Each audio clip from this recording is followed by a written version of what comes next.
અમરેલી જિલ્લાના માથાભારે શખ્સ સીવાવાલા ધાખડાની કાર પર ફાયરિંગની ઘટના સામે આવી તો ખાંભા નજીક પીપળવાથી ચતુરી રોડ પર રાત્રિ દરમિયાન ફાયરિંગ થયું હોવાની વિગતવાર જાણકારી પ્રાપ્ત થઈ છે।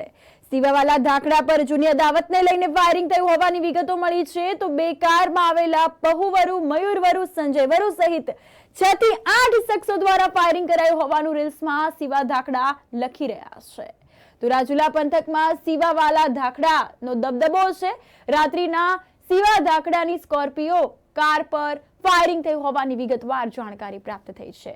સીવા ધાખડાએ પોતાના ઇન્સ્ટાગ્રામ પર 8 થી 10 રાઉન્ડ ફાયરિંગ કર્યાની રીલ શેર કરી હતી અને ફાયરિંગ થવા છતાં સીવા ધાખડાનો આબાદ બચાવ થયો। તો અમરેલી એસપી અને એએસપી સહિતનો પોલીસ સ્ટાફ પણ પહોંચ્યો હતો ઘટના સ્થળે। ત્યારે સોશિયલ મીડિયાની રીલમાં ફાયરિંગ કરનારા શખ્સોના નામ સીવા ધાખડાએ જાહેર પણ કર્યા છે। તો ખાંભા પોલીસ મથકમાં સીવા ધાખડા દ્વારા ગુનો દાખલ કરવાની તજવીજ શરૂ કરાઈ છે। આ અંગે પોલીસે વધુ તપાસ તેમજ કાયદેસરની કાર્યવાહી હાથ ધરી છે।